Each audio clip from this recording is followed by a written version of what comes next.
प्रभु राम देव भगवान अल्लाह खुदा ईश आदि नाम एक ही शक्ति के हैं।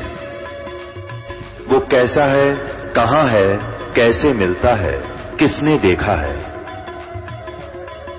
ये प्रश्नवाचक चिन्ह पूर्ण रूप से हटाने के लिए अवश्य सुनिए जगत गुरु तत्वदर्शी संत रामपाल जी महाराज के अमृत वचन, सर्व पवित्र धर्मों के पवित्र शास्त्रों के आधार पर। गरीबदास जी 10 वर्ष के बालक थे, उनकी एक प्रिय बच्चिया थी गाय कंवारी, उसको पकड़ लाए और कहने लगे महाराज जी दूध कैसे देगी, बच्चा तो है नहीं, इसको जन्म तो इसे माँ तो बनी नहीं है। तब कबीर साहब ने कहा कि कोई पात्र है तुम्हारे पास जिसमें दूध निकाल लाएंगे।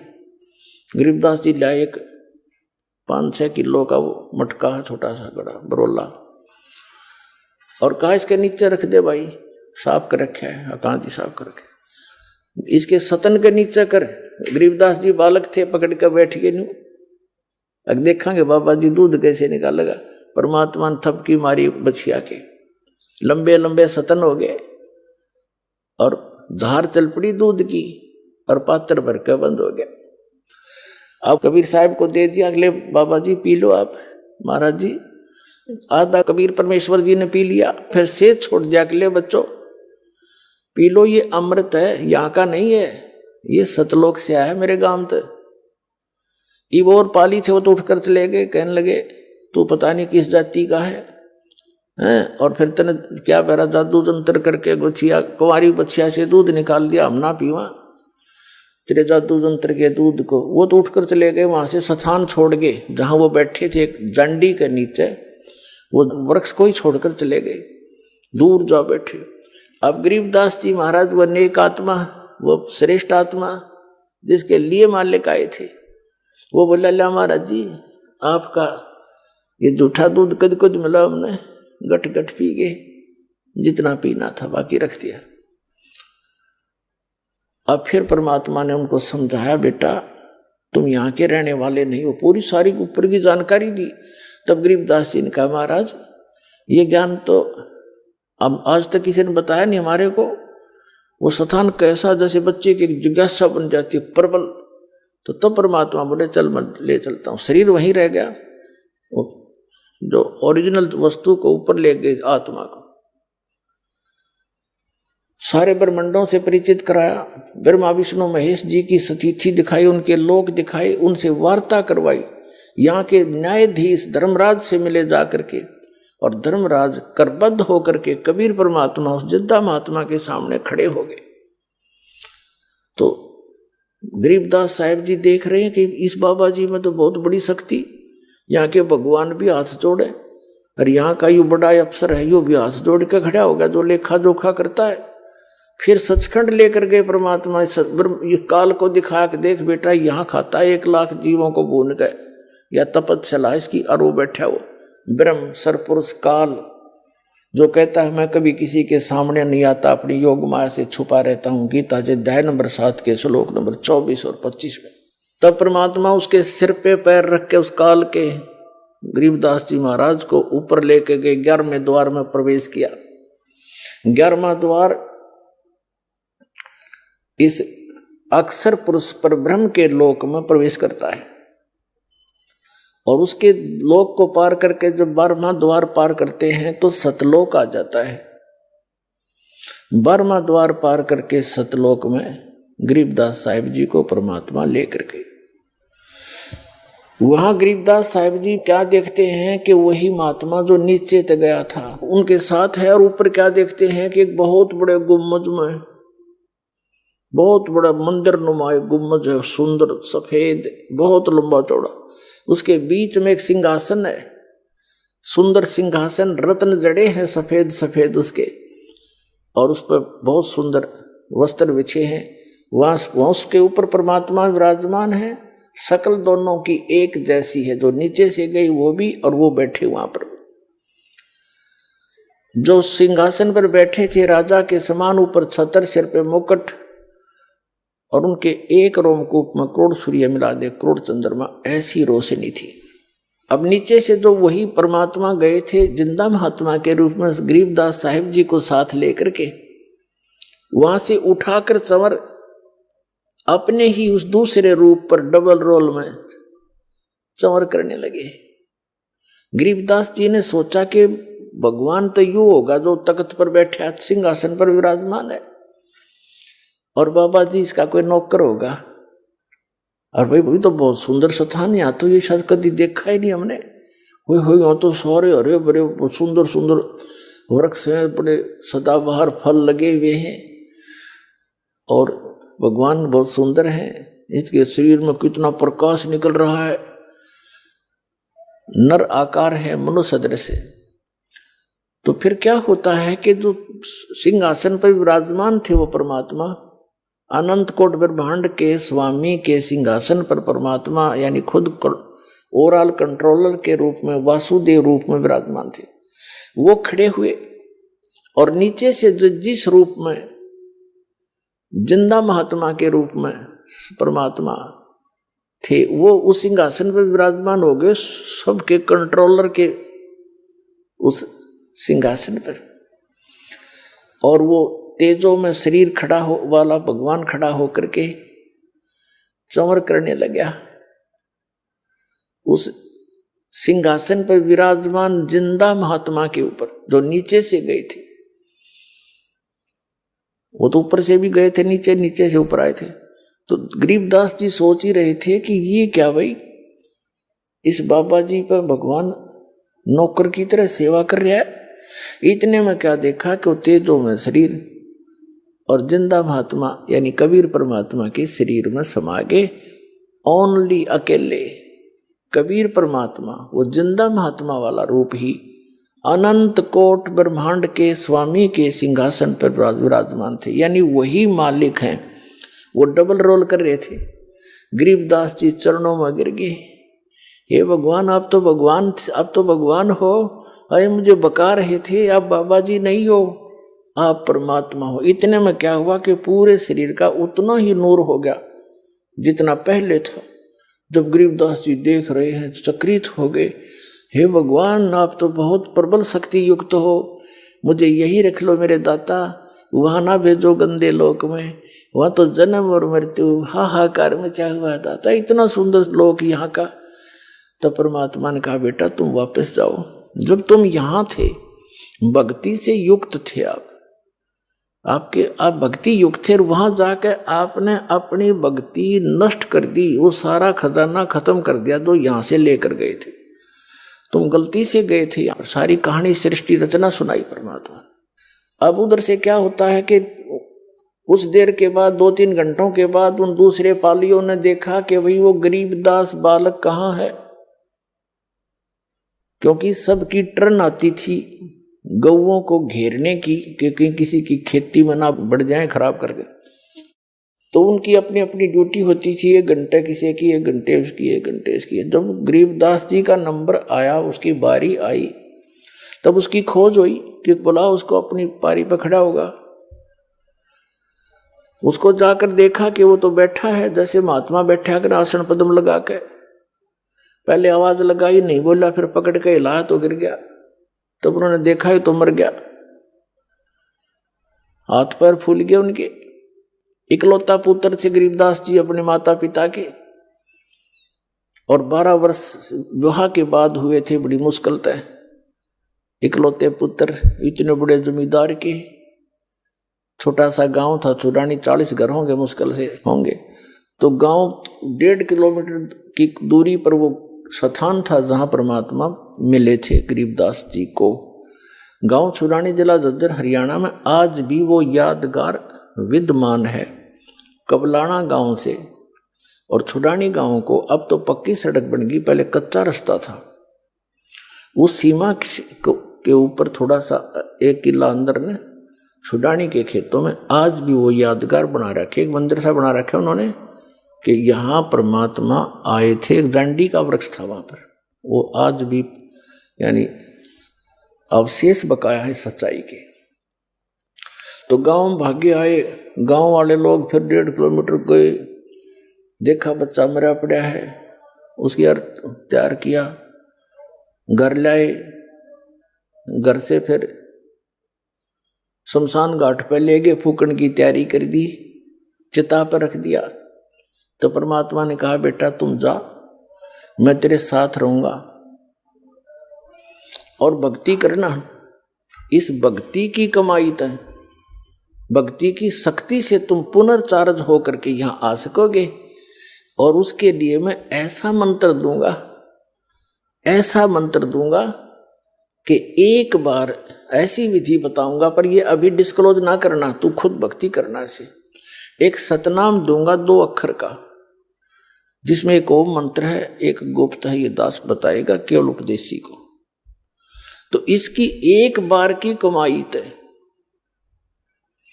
एक बार की कमाई तय, एक श्वास उस श्वास की के सिमरण तय इतनी कमाई बन जाएगी कि यहाँ के एक ब्रह्मांड में 14 लोक होते हैं। कहते 14 लोक भी उस एक दूसरी तराजू में रख दे, ताखड़ी में, एक पलड़े में, और एक तरफ रख दे इस एक सतनाम के सुमरण की कमाई वैल्यू। और 3 लोक, ये पृथ्वी लोक और तेरा पाताल और स्वर्ग लोक धर दे पास्यंग, यानी जिसकी कोई खाता ही नहीं किसी, वो तो सौदे में कोनी उस साइड में रख दी जाती है पास्यंग। और तो ना तुले तुलाया राम रंग हो रही हो।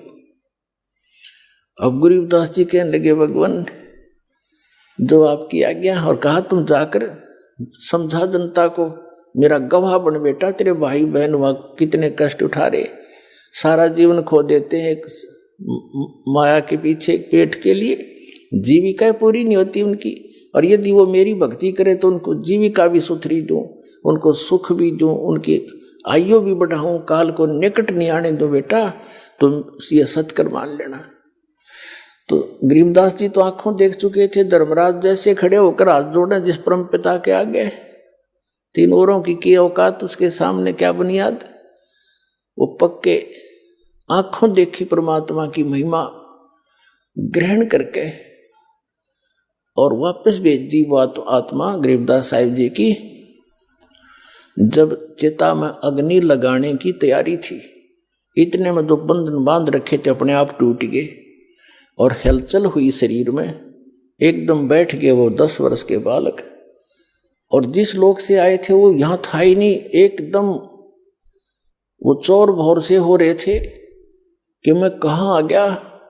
और गरीबदास साहिब जी के अंतःकरण के अंदर परमात्मा ने ये संपूर्ण अध्यात्म ज्ञान भर दिया। जैसे एक मोबाइल से दूसरे मोबाइल में 10 घंटा का भी प्रोग्राम नो का नो फैक्स हो जाता है, दूसरे से लोड हो जाता है बगैर किसी वायर के। ऐसे परमात्मा ने गरीबदास साहिब जी के अंतःकरण में उनके कंप्यूटर में डाल दिया। अब फिर वो वही कंप्यूटर बोले, जैसे नानक साहिब जी कहते हैं, वो तो भाई जैसे चाहिदा ऐसे बुलाईदा, वो तो जिसको जैसे चाहता है उससे वैसा ही बुलवाता है। तो उस गरीबदास साहिब जी ने खड़ा होकर के जो परमात्मा से प्राप्त ज्ञान को लोकोक्तियों के माध्यम से, दोहों के माध्यम से बोलना शुरू कर दिया। किसी की नहीं सुने, ना नु बतावे, सीधे शब्दों में कित गया था, लगे बतान। अनंत कोट ब्रह्मांडे का एक रति नहीं भारे, सतगुरु पुरुष कबीर हैं ये कुल के सिरजनहार। इस तरह लागे वाणी बोलने। तो गांव वालों ने सोचा लड़का पागल हो गया, जीवित तो हो गया पर यो मेंटल हो गया। उनको बावलिया कहने लगे, पागल कहने लगे। शुक्र मनाया घर वालों ने, कुल के लोगों ने, कि कोई बात ना, जैसा भी बांगा बौला पागल है, जीवित तो हो गया। या इसकी माता इस बावले ने देख देख कर जी लेगी ना, या बेहोश होगी थी।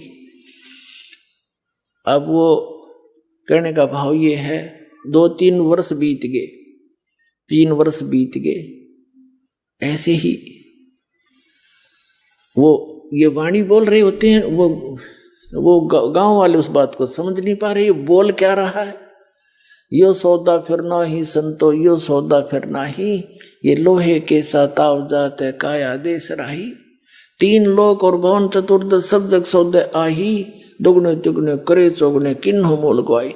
बच्चा में बैठ कर लाग जाइए बाणी बोलने, बड़िया में खड़ा हो वहां बोलने लग जाइए बाणी।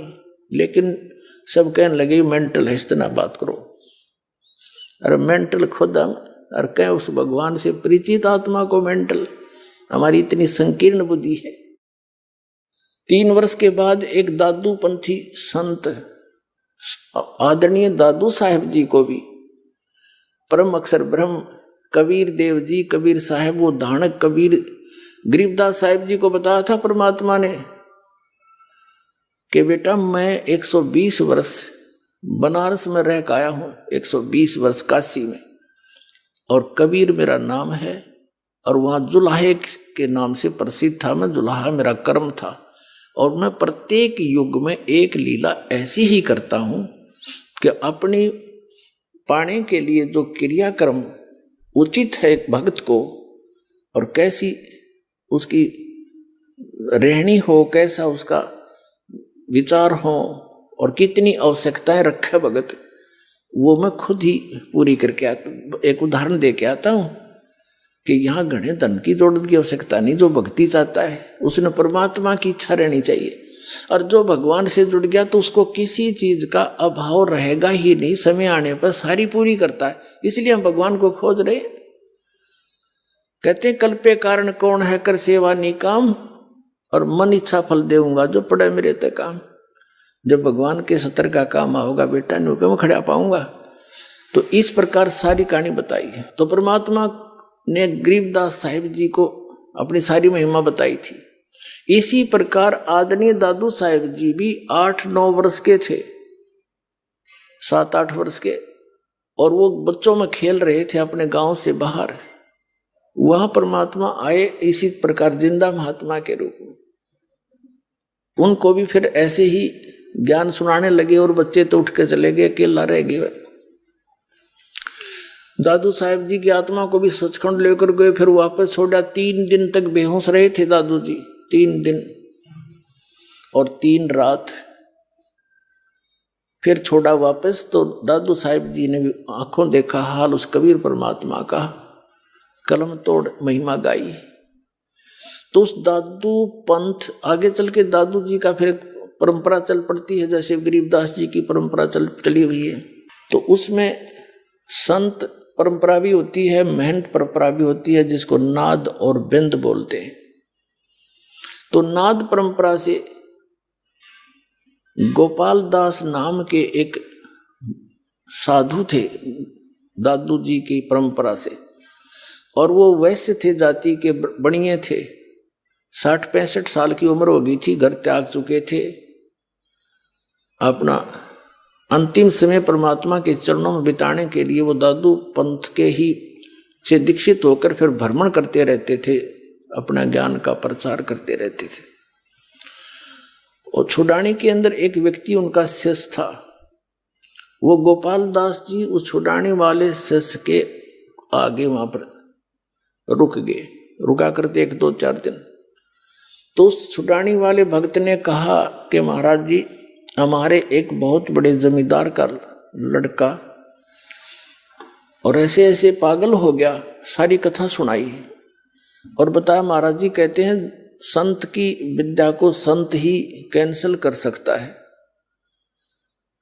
तो उस बच्चे को जादू जंत्र का दूध पिला दिया, मंत्र का, वो पागल हो गया, मर गया था। तो पता नहीं कैसे सांस वापस आ गए। आपकी रजा हो तो कृपा कर दो उसको, वो ठीक हो जा, पागल हो गया।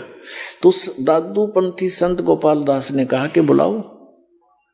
वो थोड़े बहुत भूत बात झाड़न के झाड़े जाने था। उस व्यक्ति गया वहां गरीबदास साहिब जी के घर पे उनके। अब गरीबदास साहिब जी अपने नाना के वहां रहा करते थे, छुड़ानी में उनके नानका थे, क्योंकि उनके पिताजी वहां घर जमाई रहा करते थे। गरीबदास साहिब जी का कोई मामा नहीं था, यानी उसकी माँ का कोई भाई नहीं था, जिस कारण से सारी संपत्ति के वारिस उनके पिताजी के बाद वही थे अकेले। तो उनके नाना जी जीवित थे, बहुत बड़े जागीरदार थे। वहां जाकर के उसने कहा, उस भक्त ने, व्यक्ति ने कहा, चौधरी साहब हमारे घर एक संत आ रहा है और वो न्यू कह इस लड़की के लड़के ने वो ठीक कर देगा, संत की विद्या संत करा करें ठीक। इस यह बात उनका भी समझ में आ गई। उसका नाम शिवलाल था, गरीबदास जी के नाना जी का। 5-7 बड़े बड़े मौजूद से व्यक्ति इकट्ठे होकर गरीबदास साहिब जी को साथ लेकर, बालक को 13 वर्ष की आयु के थे गरीबदास जी उस समय, और गोपाल दास संत के पास ले गए और कहा, महाराज दया करो, यू बालक ठीक हो जा, यू तो पागल हो गया, पता नहीं क्या क्या बोल रहा है, सारा दिन रुकता ही नहीं। हम पूछे हैं बात, यू बोल रहा है पता नहीं के गीत से गाता रहता है। अब वो तो परमात्मा से परिचित हंस आत्मा थी गरीबदास साहिब जी, भूत भविष्य की सारी जानते थे और वर्तमान की। अब उस दादूपंथी संत ने पूछा गोपाल दास ने कि बेटा कौन था जिसने तेरा जीवन बर्बाद कर दिया, क्या नाम था उसका? यानी जैसे एक बात पूछने के लिए उद्देश्य से प्रश्न किया। तो आदरणीय गरीबदास साहिब जी ने कहा कि महाराज जी वो कौन थे और उन्होंने मेरा जीवन बर्बाद नहीं किया, मुझे तो आबाद कर दिया। क्या बताया कि अजब नगर में ले गए हमको सतगुरु आने, जल के बिंब अगाध गति हम सूते चादर ताने। अलल पंख अनुराग है सुन मंडल रे थीरे, दास गरीब उधार दिया मोए सतगुरु मिले कबीर। हम सुल्तानी नानक तारे दादू को उपदेश दिया, जात जुलाहा भेद न पाया वो काशी माहे कबीर हुआ। अनंत कोट ब्रह्मांड का एक रति नहीं भारे, ये सतगुरु पुरुष कबीर हैं कुल के सिरजनहारे। वासुदेव ये कबीर साहब है। अब दादू पंथी महात्मा का तो शर घूम गया, गांव वाले थे ना मेंटल बतावे, अरे यू तो भाई परम धनी से मिला हुआ हंस है, ये तो आंखों देखा वर्णन कर रहा है उस परम पिता के भगवान के दर्शन किए हुए इस महात्मा ने।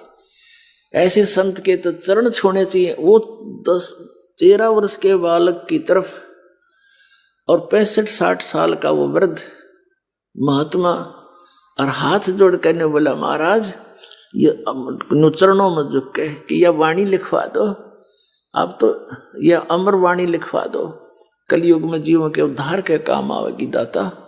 तो गरीबदास जी बालक चल पड़े आगे ने। जब वो इस तरह गतिविधि करने लगा वो चल पड़े जैसे बालक लीला करते हैं, चल पड़े, भाग लिए। अब गांव वालों ने सोचा कि बाबा जी भी मेंटल हो गया, इसका ही फटकार लाएगी, इसकी कसूती बला इसके अंदर। तो जैसी हमारी जीव संज्ञा की सोच होती है, तब वो कहने लगा, अरे गांव वालों, कौन गोपाल दास महात्मा दादू पंथी कहने लगा, अरे गांव वालों मेंटल ये नहीं, मेंटल तो तुम हो। अब साधु संत तो कुछ भी कह दिया करे, सारी मान्या करते, सब चुप हो गया। क्या बात महाराज के यो तो भाई भगवान से मिलका रहे हैं। जो क्या करें तू के नारा राम तो मिलका रहा है, यो तो राम तो मिलका रहा थारा बच्चा, और भाई तुम हमारा बीच में बोलियो मत ना, तुम अपना काम करो। उन्होंने सोची भाई इनकी बिरनिया के अटपट कर रही महात्मा क्या बात कर रहा है। वो फिर धीरे धीरे उस बच्चे को के पास गया, वो निकट जा, वो भाग ले जैसे बालक गतिविधि करते हैं, कभी इधर फुर कभी इधर फुर। तो थोड़ी सी जब दया हुई उस परम पिता की, अब तीसरे दिन जाकर गरीबदास जी ने मुंह खोला, कहा देखो गोपाल दास, अगर सारी वाणी लिखे तो मैं लिखवाऊंगा, नहीं तो भाई बीच में छोड़ कर जा तो मैं लिखवाऊं नहीं तेरे को। न्यू बोला। गोपाल दास कहने लगा, महाराज मैं तो कति घर से फारिग हो रहा हूं और इसे काम के लिए निकला हूं दाता, जब तक आप कहोगे तब तक आपके चरणों में बैठ कर मेरे पास यह लेखन विद्या दी है भगवान ने, मैं बाणिये के घर जन्म है मेरा, भगवान की खोज में मैं निकला हुआ हूं, और आप जो जो कहोगे मैं लिखता रहूंगा। एक बही होती थी पहले, ये कापी कुपी तो होती नहीं थी, पहले बाणिये बही रखते थे, लंबी लंबी, इतनी लंबी, 3-3 फुट लंबी और 9 इंच चौड़ी हुआ, उसको ऐसे फोल्ड कर, तो उसमें लग गए लिखने। और गरीबदास साहिब जी का एक बेरी का बाग था, बेरी का, बड़बेरी बोलना जिसे, उसमें एक जंडी का पेड़ था भारा सा, वो पहले बरानी सा क्षेत्र था, ऐसे मारू अक्षेत्र से, सिंचाई साधन नहीं थे उसमें, तो वहां जंडी ज्यादा होया करती, और बेरी के बाग भी ऐसे हो जाया करने, झाड़ जंखाड़ा। तो उसमें बैठ के उसके नीचे 6 महीने तक गरीबदास साहिब जी बोला करते थे, और दादू पंथी गोपाल दास जी लिखा करते थे। तो गॉड गिवन ज्ञान गरीबदास साहिब जी के माध्यम से कबीर परमात्मा ने अपनी महिमा पुनः चित्रार्थ करवाई। इसमें कबीर सागर के अंदर एक कबीर बानी चैप्टर है, उसमें 136 और 37 पृष्ठ पर लिखा है, काल के 12 पंथ चलेंगे, उन 12 पंथों में से 12वां पंथ गरीबदास पंथ होगा, जिसका जन्म 1774 में होगा, उसमें गलती से 75 लिखा है। तो वो 12वां जो हंस होगा मेरा, ये क्या है कि जैसे ये 12 कबीर पंथ चले हैं, इनके जो प्रथम भगत थे, जैसे श्री चूड़ामणि जी थे, जिसे मुक्तामणि भी कहते हैं, धर्मदास जी के पुत्र थे, जो कबीर साहिब के आशीर्वाद से हुए थे, उससे लेकर गरीबदास साहिब जी तक ये 12 पंथ है। प्रथम जो हंस थे वो 1 नंबर के हंस थे, यानी परमात्मा के भेजे हुए अपने स्पेशल हंस थे, और उसके बाद फिर ये 12 और हैं, वो ऐसे ही डुप्लीकेट थे, और 12वां जो थे गरीबदास जी, ये भी परमात्मा की विशेष आत्मा थी। एक तो फर्स्ट को ज्ञान दिया था, फिर इस लास्ट को दिया है। अब इस लास्ट को जो ज्ञान दिया है, इसलिए फीड कर दिया कि कभी काल ने कहा था कि 12 पंथ करूं मैं साजा, और नाम तुम्हारा ले करूं आवाजा, और 12 पंथ नाम जो ले ही मेरे मुख में आन समोही, और अनेक पंथ चलाऊं, जैसे राधा स्वामी पंथ, ये धन धन सतगुरु पंथ, जय गुरुदेव पंथ, ये निरंकारी पंथ, ये तो है, ये क्या ना बालयोगेश्वर, ये सतपाल, आसाराम जी, और ये सुधांशु जी, और ये तो है सिद्धे रामकृष्ण थे के पुजारी, ये तो अंडरस्टूड है। और ये तो दूसरे पंथ काल के, ये राधा स्वामी, धन सतगुरु, जय गुरुदेव, और बिहाणी वाला, जनोद वाला, ये सारे अनेक पंथों में से काल न चला रखे, सतलोक और सचखंड के नाम लेकर के, और कख पता नहीं इन्होंने उसके बारे में। तो कहने का भाव ये है कि परमात्मा ने कहा था कि धर्मदास बीच में कबीर मेरे वाले मार्ग में, ये काल के पंथ ही घुसेंगे, काल के दूत, और मेरी महिमा मेरे द्वारा बोलेगी कबीर सागर की, और कबीर वाणी को कुछ ये फेर बदल करेंगे अपनी अनजान बुद्धि के अनुसार, तो यथार्थ ज्ञान को ये खत्म कर देंगे। अपने आत्माओं, जो आरती हम करते हैं कबीर परमात्मा की, ये ना कबीर सागर में, ना कबीर साखियों में, ना कबीर शब्दावली में, और न ही कबीर बीजक में, तो वो अंश निकाल दिया इन्होंने। वो एक बहुत पुराना कबीर सागर, उसके अंदर से ये ली गई थी, आज से 250 वर्ष पहले ये वाणी लिखी, और वो अब है नहीं। तो इन काल के दूतों ने जहां जहां इनके नहीं समझ में आई, उसको कुछ निकाल दिया, कुछ में फेर बदल कर दी, कुछ न्यो की न्यो छोड़ दी, जो इनका समझ में नहीं आई, तो वह भी बची रहेगी परमात्मा की कृपा से। तो उसमें कहा है कि 12वें पंथ प्रगट हुआ मेरी वाणी, और शब्द हमारे का निर्णय ठाड़ी। 12वें पंथ में मेरी महिमा की वाणी पुनः प्रगट होएगी उस 12वें पंथ के प्रवर्तक द्वारा। अक्षर घर का मरम नहीं पावे, 12 पंथ हमी को धावे, क्योंकि ये सभी 12 के 12 पंथ, गरीबदास पंथ तक सभी मेरी ही महिमा करेंगे। कबीर साहब हैं, कबीर सतगुरु हैं, लेकिन सतलोक नहीं जा सकते, क्योंकि इनको यथार्थ ज्ञान नहीं हो सकता। जब तक कलयुग 5500 वर्ष नहीं बीतेगा तब तक धर्मदास या ऐसी स्थिति रहेगी। जब कलयुग 5500 बीत जाएगा तब क्या लिखा है कि उस समय डिक्लेयर करेंगे, सारे ज्ञान को ओपन करेंगे और नए सिरे से इसका बिल्कुल सुचारू रूप बनावाएंगे। और बर्म में पंथ में आगे चल के हम ही आवेंगे, मैं ही जाऊंगा और फिर सब पंथों को खत्म करके एक पंथ चलावेंगे। तो ये दास भेज दिया उस परम पिता ने, उसी गरीबदास वाले पंथ में, बर्म में पंथ में। तो गरीबदास जी ने जो ज्ञान दिया उसको गरीबदास पंथी भी नहीं समझ सके। कबीर परमात्मा जी ने जो ज्ञान दिया था कबीर सागर के अंदर, कबीर पंथी नहीं समझ सके। कबीर साहब को सतगुरु बताते हैं, एक संत बताते हैं और परमात्मा को भिन्न बताते हैं। इन कख दाना परमात्मा को, ये काल के दूत थे सारे और ये खुद मालिक है। कबीर सागर में लिखा, धर्मदास को जब सतलोक में लेकर गए और जब वापस छोड़ा तो वहां देखा वही परमात्मा जो नीचे से गए थे वही सिंहासन पर विराजमान थे, अनंत कोटि ब्रह्मांड के सिंहासन पर। और वहां पर सब बाग बगीचे और भगवान के सिर पर मुकुट था, ऊपर छतर था और सब गाते बजाते गए। सब ने गले में सुंदर हीरे मोतियों की माला पहन रखी थी। सब जो वहां भगत पहले मुक्त होकर चले गए या पुराने आदिवासी वहां के हैं तो वहां रह रहे थे, सारी विस्तार बता रखा। अरे ये अज्ञानी कबीरपंथी ने हो गए, वहां चेतन प्रकाश है, बस उसमें बिंदु टाइप आत्मा घूमती है और कुछ नौके उसमें जाकर मिल जाती है, बस चेतन प्रकाश में प्रकाश मिल गया, खत्म। तो इन्हें खाक ज्ञान था।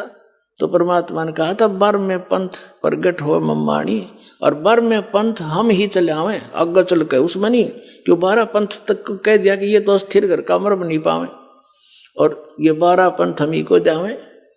बर्म में पंथ, फिर आगे जो पंथ चल चुका होगा, जब 5500 वर्ष बीत जाएंगे तब मैं आऊंगा, भेजूंगा अपना हंस। तब ये ज्ञान, तो ये गरीबदास साहिब जी के द्वारा ये अपनी महिमा की वाणी परमात्मा ने फीड की और वो गरीबदास साहिब जी ने लिपिबद्ध की और आज वो हमारे पास उपलब्ध है। एक और बताऊं आपको कथा कि गरीबदास पंथ में दास का अच्छा समय बीता है।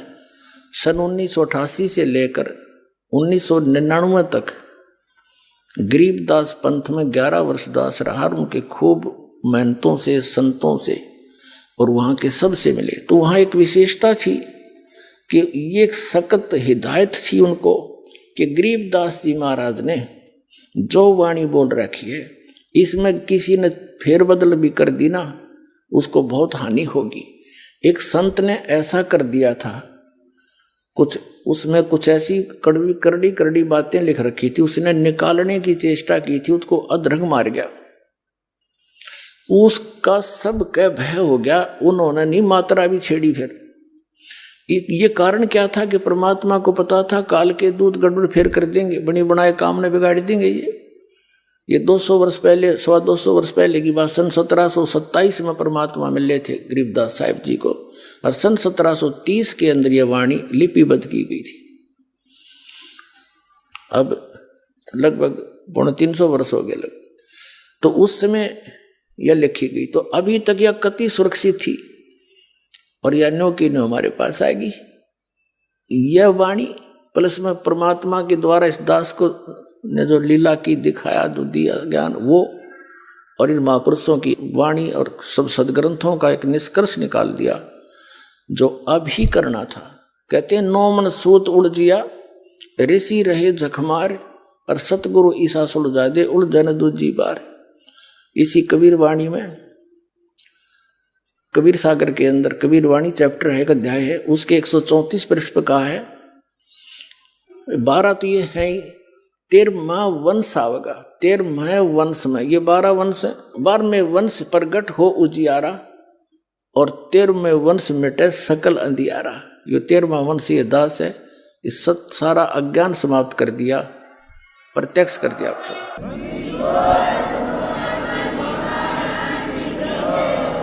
अब क्या हुआ कि वो गरीबदास साहिब जी की वाणी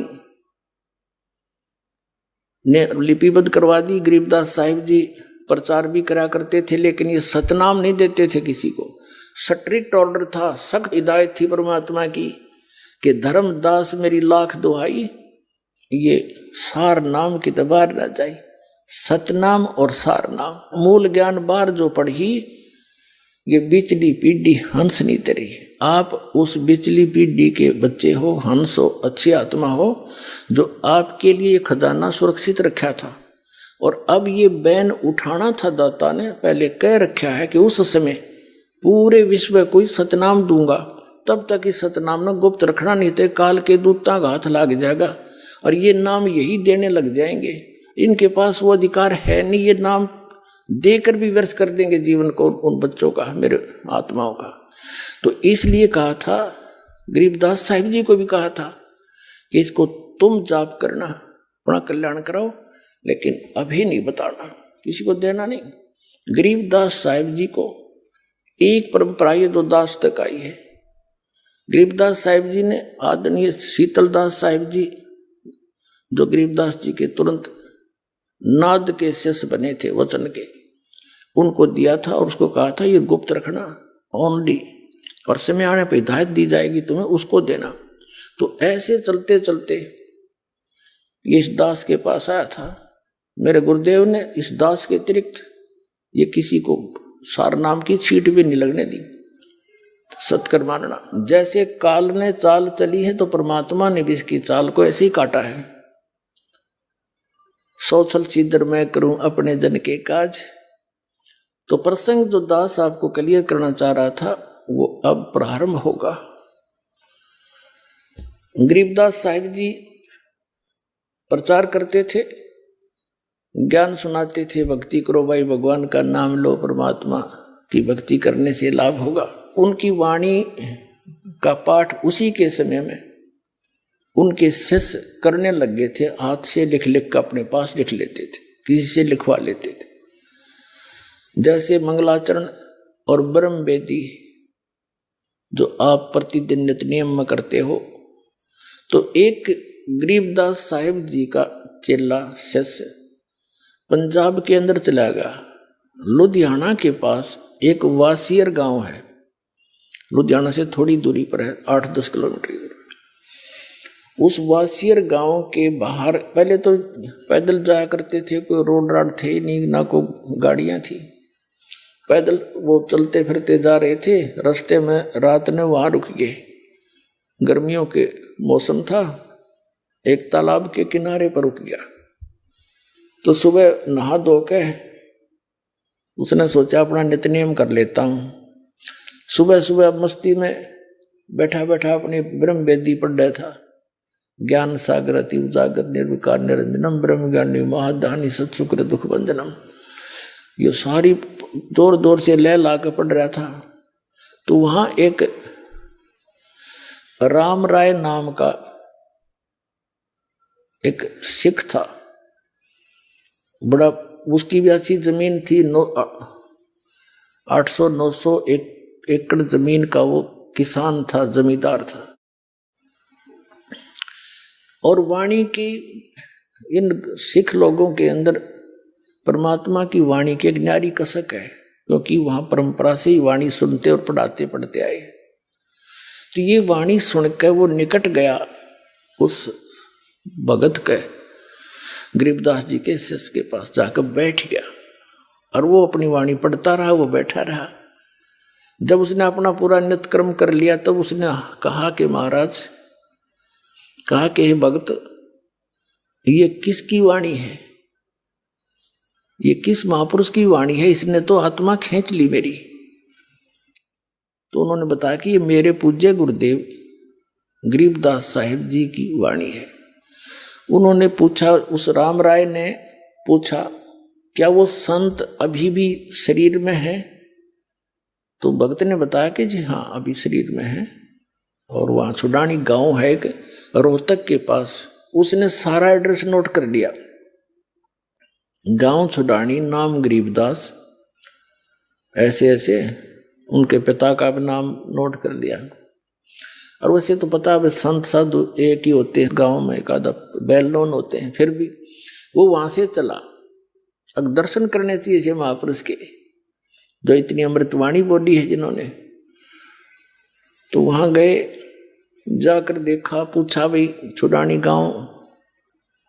गांव पूछा, उस नाम गरीबदास जी महाराज से मिलना है।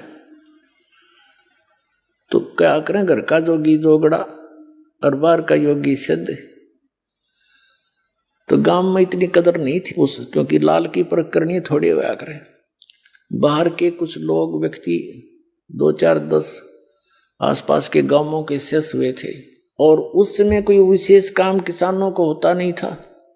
वर्षा होगी तो काम पाया, नहीं तो खाली रहते थे, तो वहां आ बैठते थे वह। अब गरीबदास जी के जो नाना जी थे वो बहुत बड़े पैसे वाले व्यक्ति थे। उन्होंने एक मकान सा बना रखा था जिसको नौरा बोला करें देसी भाषा में। उसमें आगे चबूतरे से होते थे, बीच में एक अच्छा छपा हुआ आंगन सा होता है। तो वहां कुछ भक्त बैठे थे। उसने जाकर के राम राय ने पूछा कि भाई गरीबदास, गांव वाले ने बता दिया कि सामने चला जा भाई, वहां है। उनसे पूछा कि भाई गरीबदास जी से मिलना, महाराज जी से मिलना, वो कहाँ है। अब वहां बैठे भक्त तो भी इंतजार कर रहे थे, कहाँ उन्होंने पूछ लिया था गांव वाले से, घर वालों से, कि खेतों में गए हैं। और वो प्रतिदिन जाते हैं खेतों में और आ जाते हैं 10 बजे तक, 8-9 बजे तक, गर्मियों का सीजन था।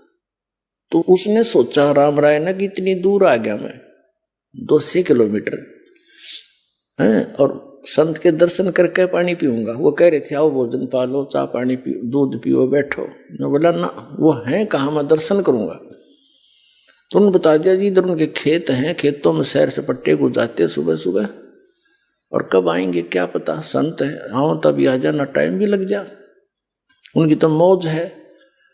तो उसने सोचा भी इधर संकेत कर रहे हैं, रास्ता बता रहे हैं, वहीं मिलूंगा। बताया वहाँ खेत है उनका, झोंपड़ी डली है उसके ऊपर ही रास्ते पर। वो चल पड़ा कि वहीं दर्शन करूंगा महात्मा के, इसे महापुरुष के दर्शन कहते हैं। साधु दर्शन राम का मुख पर बसे सुहाग, और दर्श उन्हीं को होते हैं जिनके पूर्ण भाग।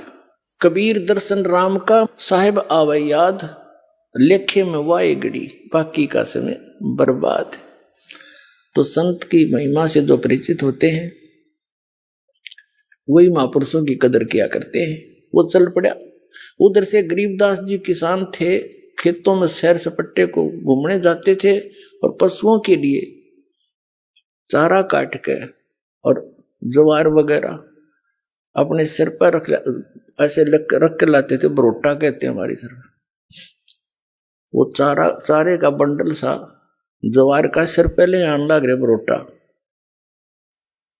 और वहां की वेशभूषा धोती कुर्ता जो उसमें होती थी, किसान हरियाणा की वेशभूषा, उसमें रहते थे। किसान थे, बाल बच्चेदार थे। तो उस राम राय ने सोचा इस किसान से पूछ लूं महाराज जी के बारे में। उसने कहा भाई डटिए, रुकना। गरीबदास जी खड़े हो गए कि मैंने महाराज जी से मिलना, गरीबदास जी से। उनका यहाँ खेत कांसी है, मैं बहुत दूर से आया हूं पंजाब से, उनसे मिलना बहुत जरूरी है। अब गरीबदास जी तो अंतर्यामी थे, उन्होंने सोचा यदि मैं न्यू कहूंगा इसने कि मैं हूं भाई गरीबदास, बोल क्या कहेगा, क्या बात है। तो ये यहीं से वापस हो लेगा, मेरी एक नहीं सुनेगा। क्योंकि उस भक्त ने, राम राय सिख ने, अपने मन का एक काल्पनिक संत सोच रखा था कि सिर पर जटा होंगी बड़ी बड़ी, दाढ़ी बड़ी होगी, या तो लाल कपड़े होंगे, ना कती नहीं होंगे, एक लंगोट होगा, हाथ में चमटा होगा। वो ऐसी वेशभूषा वाले को संत मानकर खोज करने निकला था। गरीबदास जी कहने लगे आ जाओ मेरे साथ, मैं मिलाऊंगा आपको गरीबदास जी से, आजा मैं मिलाऊंगा महाराज जी से तेरे को, मेरे साथ आ जाओ। अब वो साथ हो गया कि इधर उधर हो गया, कोई खेत में ले चलता होगा मुझे। वो घर आ गए। घर आए तो जो उनके शेष बाहर के आए हुए थे गरीबदास जी के, वो खड़े हुए, दौड़े गए। गरीबदास जी ने जो सिर पे रखा हुआ था पशुओं का चारा, ज्वार का बरोटा, वो किसी ने वो उठाया पकड़ा, किसी ने जूते दंडवत प्रणाम किए। अब वो सरदार जी खड़ा खड़ा देखा कि यूं के चक्कर भाई किसान थे, ये व्यक्ति दंडवत प्रणाम करते हैं। उन्होंने सोचा ये किसान होगा, जमीन अच्छी होगी, ये मजदूर होंगे इसके, इसलिए इसकी श्रद्धा कर रहे हैं। अब गरीबदास जी वहां पे गए, भगत को कैसे सेट करना है, सोचल सिद्धर मैं करूं अपने जन के काज। गरीबदास जी ने कहा कि भाई नो करो। 3-4 भगत थे, किसी को कह दिया बैलों को पानी पिला लो, किसी को कह दिया ऊपर ले दूसरे स्थान पर दूसरे घेर में पशुओं का चारा भेज दो भाई तुम। एक से कहा नहाऊंगा भाई, मेरी बाल्टी रख दे पानी की लाकर पाटड़े के पास। ऐसे देसी व्यवस्था से नहाते थे गांव में। तो उन्होंने सब अपना काम कर दिया, उनको इधर उधर भेज दिया। वो दोनों रह गए, आदरणीय गरीबदास साहिब जी और जिज्ञासु राम राय दास जी सरदार जी। वो क्या सोच रहा था कि मैं अच्छा मूर्ख भाई, देख 250 किलोमीटर आ गया, अरे यू संत बतावे। उनसे पूछा भाई यू कौन है, उन्होंने कहा ये तो है गरीबदास जी, वो उनके चेले चाले थे। फिर वो चले गए। उसके मन में उथल पुथल होगी कि देख कितना मूर्ख मैं, ना कोई पूरा जानकारी ली है, ये तो मेरे जैसा किसान जमींदार ये है। और किताब देख खोदा पहाड़ निकली चुईया, वह भी मरी हुई।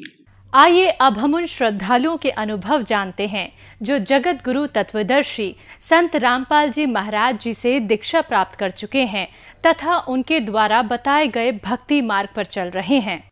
सर नमस्कार। सर नमस्कार। सर क्या नाम है आपका? बलवीर सिंह। बलवीर जी कहाँ से आए हैं आप? कैलसा बॉर्डर, जिला अमरा, उत्तर प्रदेश। संत रामपाल जी महाराज की शरण में आने से पहले आप क्या भक्ति साधनाएं करते थे? पहले मैं जो देवी देवताओं की, गुरु नानक देव जी की, आर्य समाज में रहा मैं 3 साल, और हनुमान जी की 3 साल भक्ति की। फिर 5-7 साल जो है मैंने विष्णु जी की भक्ति की है, और 18 साल में राधा स्वामी पंथ से जुड़ा है। राधा स्वामी पंथ में आपने किस संत से नाम दीक्षा ले रखी थी? मैंने गुरेंद्र सिंह है। राधा स्वामी पंथ में रह करके आपने 18 साल तक भक्ति की है। क्या बताना चाहेंगे आप राधा स्वामी पंथ की भक्ति के बारे में? राधा स्वामी में कुछ नहीं है, वो केवल वो जो नाम देते हैं वो काल के नाम है। और फिर हमें संत रामपाल जी की शरण में आने के बाद हमें पता लगा है कि जो वो नाम देते थे वो तो नाम ही अटपटे हैं। सतनाम यहाँ कुछ और है जो नाम है, और वो सतनाम सैत है, नाम है, नाम यही कह के बुलवाते थे। ये कोई उनकी कहीं से कहीं नहीं, उनका तो केवल उनका देखा देखी जो उनके गुरु शिवदयाल जी रहे उनके आधार पर ही, वो तो उनसे ही चली आ रही भक्ति। सर देखा जाए तो आपने 18 साल अपनी जिंदगी के बर्बाद कर दिए। सर क्या कहना चाहेंगे इस बारे में? बस पहले हमें कोई जानकारी नहीं मिल पाई, जब हमें जानकारी मिली उसके बावजूद भी हमने 3 साल बिगाड़ दिए। संत रामपाल जी महाराज के बारे में कैसे पता चला? भूतों का बहुत साया था हमारे यहाँ का। हमारे घर पे पूरे किसी ने तांत्रिक क्रियाएं करवा दी थी, क्योंकि मैं भगवान की चाहत में रहता था, मंदिर में बहुत जाता था। किसी ने कहा कि जाटों का मंदिर में जाने का कोई औचित नहीं, उसने तांत्रिक क्रिया करा दी। उसी चक्कर में मैं 65 जगह तांत्रिकों पर गया, लेकिन सफल नहीं हुआ। मेरे साथ वर्तमान में हमारे एक रोहतास साथी हैं हमारे, वो इस समय इनसे जुड़ चुके थे संत रामपाल जी महाराज से। उन्होंने मेरे से कहा, लेकिन मैंने उस वक्त संत रामपाल जी महाराज को बहुत कुछ अपशब्द कहे कि ऐसे संत तो बहुत हैं, कहीं कुछ नहीं हो रहा, मैं इतनी जगह गया हूँ। लेकिन जब 3 साल तक मैंने कुछ नहीं ध्यान दिया, 3 साल बाद मैंने देखा कि वो एक पुस्तक रखी थी मेरा ज्ञान गंगा। मुझे नहीं पता कौन दे गया था, मेरे पीछे कोई दे गया था दुकान पर। मैंने ज्ञान गंगा को पढ़ा, उसमें जो लोगों के अपने अनुभव थे। पहले मैंने राम कुमार ढाका जी हैं, उनका टेलीफोन नंबर मिलाया, उनसे पूछा कि आपके यहाँ ये स्थिति थी। एक CMO रहे हैं, वो उनको पूछा मैंने, तो जब उन्होंने बताया कि हाँ सही जगह है आप आओ, तब मैं संत रामपाल जी की शरण में आया। आपने संत रामपाल जी महाराज से नाम दीक्षा कब ली? मैंने 25 अगस्त सन 2013 को ली। सर, संत रामपाल जी महाराज जी दावा करते हैं कि यदि आप मर्यादा में रह करके शास्त्र अनुसार भक्ति करते हैं तो बड़ी से बड़ी बीमारी आपकी ठीक हो जाएगी। 18 साल तक आपने राधा स्वामी पंथ में भक्ति की है। आपको पहले भूत प्रेत की समस्या थी, तो संत रामपाल जी महाराज जी से नाम दीक्षा लेने के बाद आपको क्या क्या लाभ मिले हैं? हाँ जी, पहले ही जुड़ने के बाद ठीक 2 महीने के अंदर हमारे घर जो भूत प्रेत की समस्या थी, मुझ पर मेरी पत्नी पर, वो दोनों पूर्ण रूप से हट गई। बिल्कुल हम दोनों स्वस्थ हो गए। और लेकिन घर में हमारा बेटा भी है, बेटी थी, बेटी की शादी हो चुकी थी, तो बेटे ने नाम नहीं लिया, लिहाजा उस पर चीज़ें रहने लगी। लेकिन हमारे पास कभी कोई चीज़ नहीं आई और मैं और मेरी पत्नी दोनों पूर्ण रूप से स्वस्थ रहने लगे। तो हमें पूर्ण विश्वास भी हो गया कि संत रामपाल जी महाराज जी के अगर ज्ञान को हम और आगे बढ़ाएंगे और आगे पढ़ेंगे तो हो सकता है धीरे धीरे हमारा बेटा भी इस मत में आ जाए। लेकिन दुर्भाग्य है कि हमारा बेटा इस बात को मानने को तैयार नहीं होता। और उसी के चक्कर में जो हमारे भूत प्रेत की बाधा समाप्त हुई, हमने उसकी बाधा दूर कराने के चक्कर में वो एक तांत्रिक को ले आया। उस तांत्रिक के चक्कर में हम भी बैठ गए, हमने अपना नामखंड करा लिया। नामखंड होते ही हमें हार्ट की समस्या, किडनी की समस्या और स्थिति ये आ गई किडनी में कि राम मनोहर लोहिया अस्पताल दिल्ली में मना कर दिया, किडनी हॉस्पिटल मेरठ में मना कर दिया। एक बलप्रदा आश्रम के नाम से एक संस्था है आयुर्वेद की, वहाँ गए, उन्होंने भी कहा कि 20 दिन हम देखेंगे तब बताएंगे। 20 दिन देखने के बाद उन्होंने कहा कि कुछ हो सकता है। तो लेकिन उसी दौरान जब लोग मुझसे मिलना आते थे, देखना आते थे कि ये तो ख़त्म होने वाला है। मैं चूँकि राजनीति में बहुत ज़्यादा पाप किए हैं, मैं राजनीति में ज़्यादा गहरे तक गया हुआ था, तो मेरे राजनीतिक जो भाई बंधु मंत्री MLA जो थे वो सब आते थे और सब ये कहते थे कि भाई ये तो जाने वाले हैं। तब मैंने जो है एक दिन फिर अपने संत रामपाल जी महाराज जी की जहाँ मैं पूजा करता हूँ, तो मैंने वहाँ जाकर ये अपने गुरु जी से प्रार्थना की और कहा कि परमात्मा आप ही परमात्मा हो, आप ही पूर्ण भगवान हो, आप ही पूर्ण संत हो, आप जो है मेरी रक्षा करो, मैं कहीं से बचने की स्थिति में नहीं, और मैं आइंदा भविष्य में कभी आपका मर्यादा खंड नहीं करूँगा। और मुझे फिर संत रामपाल जी महाराज जी का वो सत्संग भी याद आ गया जिसमें वो कह रहे थे, एक बार मैं सुनना था कि भाई कोई किसी का ना पिता ना पूतम। तो मुझे लगा कि मैंने उसी दिन ये ठान ली कि मैं अपने बेटे को भी अपना बेटा नहीं मानना, क्योंकि जो व्यक्ति बाप के कहे से अनुसार नहीं आ रहा, तो अब हमें तो अकेले ही आए हैं, अकेले ही जाएंगे। इसलिए हमने वो सारा छोड़कर और संत रामपाल जी महाराज जी से माफ़ी मांगी। तभी से आज तक मैं पूर्ण रूप से स्वस्थ हूँ, मुझे कोई दिक्कत नहीं, मैं हर तरह से जो है अपना भक्ति पर लगा हुआ हूँ। सर, आपने मर्यादा का जिक्र किया, तो सर हम आपसे ये जानना चाहेंगे कि भक्ति मार्ग में मर्यादा का होना क्यों जरूरी है? जब भक्ति शुरू ही कर दी तो फिर हर समस्या का समाधान हो जाना चाहिए।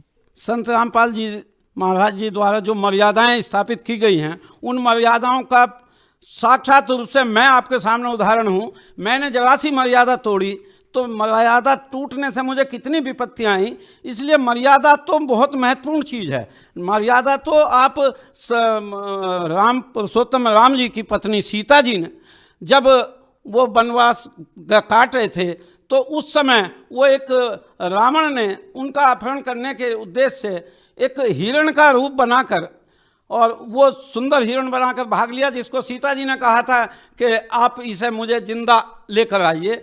जब रामचंद्र जी उसके पीछे भाग लिए, तभी उसने रावण ने नई चाल चल के और वो जो है उसे हाय हाय की आवाज़ सुनाई दी। तब सीता जी ने लक्ष्मण से कहा कि आप जाइए, आपके भाई पर विपत्ति है। परंतु उन्होंने लक्ष्मण जी को जब ज़्यादा ताने दिए, वो गए तो एक लक्ष्मण रेखा खींच कर गए थे और वो कह के गए थे कि भाभी कोई भी माता कहते थे वो कि माता जी आप इस लक्ष्मण रेखा से बाहर कदम ना रखें, कितनी भी विपत्ति कोई भी चीज़ आपके संकट निकट नहीं आ सकती। तो लेकिन सीता जी ने उस मर्यादा का उल्लंघन किया, तो वो कितना बड़ा उल्लंघन महंगा पड़ा कि कितना बड़ा युद्ध हुआ, सारी लंका नष्ट हो गई, करोड़ों जीवों की हत्या हो गई, और तब जाके जो है सीता जी को वापस लाया गया। इसलिए मर्यादा तो बहुत ज़रूरी है कि मर्यादा के बगैर तो कोई भी भक्ति हो ही नहीं सकती। जिस तरह से मेरे साथ जो बीती, मैंने मर्यादा का उल्लंघन किया और पुत्र मोह में किया कि घर की सारी व्यवस्था ठीक हो जाएगी, उसका मुझे ये खामियाजा भुगतना पड़ा कि मेरी दोनों किडनी खराब हुई, मेरा हार्ट खराब हुआ, मुझे प्रोस्टेट की समस्याएं हुई। और यदि हम मर्यादा ना तोड़ते तो आज ये बीमारी हमारे साथ नहीं आ सकती थी, क्योंकि मर्यादा में रहते हुए कठिन से कठिन भी, चाहे कैंसर हो या कुछ भी हो, वो चीज़ भी रह नहीं सकती अगर मर्यादा में व्यक्ति रहेगा तब। सर देखिए, जो भी व्यक्ति संत रामपाल जी महाराज जी से जुड़ता है तो उसका जीवन बदल जाता है, बहुत सारी खुशहाली उसके जीवन में आ जाती है।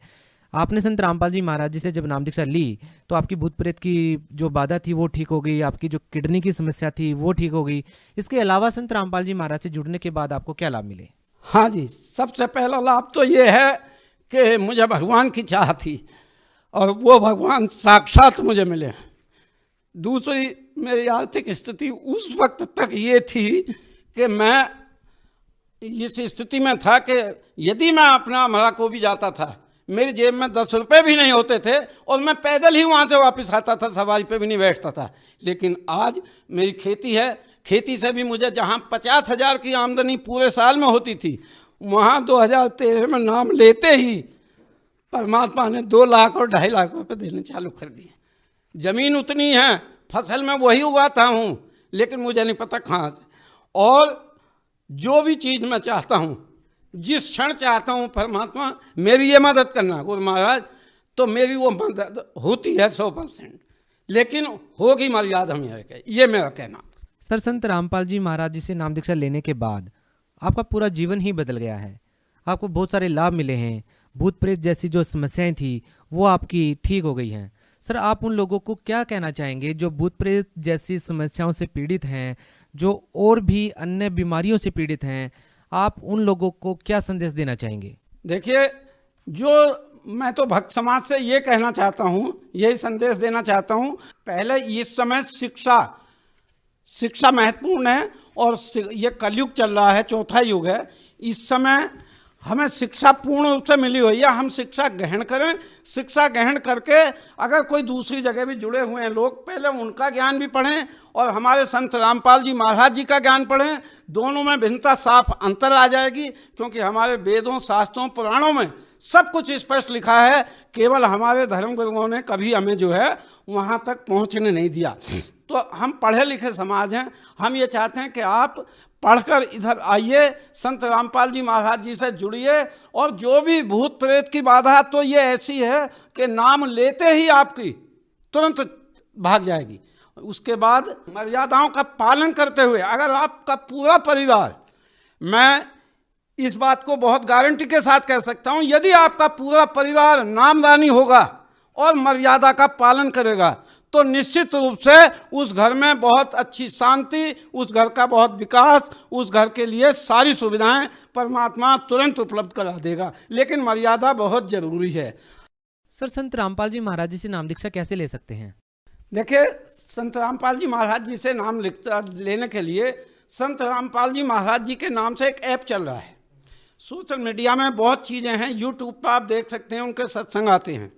आप उन सत्संगों में जो आते हैं उनको देखिए, सुनिए, उनके नीचे नंबर लिखे हुए आते हैं, उन नंबर पर फ़ोन करिए और आपके निकटतम स्थान का जहां नामदान आपको मिल सकता है वहां से आपको सूचना मिल जाएगी। आप वो सूचना के आधार पर निकटवर्ती नामदान स्थान से नाम ले सकते हैं और अपना कल्याण करा सकते हैं। जी, बहुत बहुत धन्यवाद।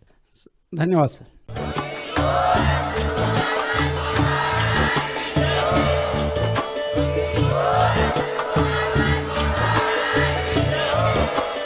आप सुन रहे थे जगत गुरु तत्वदर्शी संत रामपाल जी महाराज जी के मंगल प्रवचन। अधिक जानकारी के लिए विजिट कीजिए हमारी वेबसाइट www.jagatgururampalji.org। संत रामपाल जी महाराज जी के शुभ आशीर्वाद से पूरे विश्व भर में 500 से भी ज्यादा नाम दीक्षा केंद्र हैं, जिन पर संत रामपाल जी महाराज जी द्वारा ऑनलाइन निशुल्क नाम दीक्षा दी जा रही है। अपने नजदीकी नाम दीक्षा केंद्र का पता करने के लिए संपर्क करें 8222880541।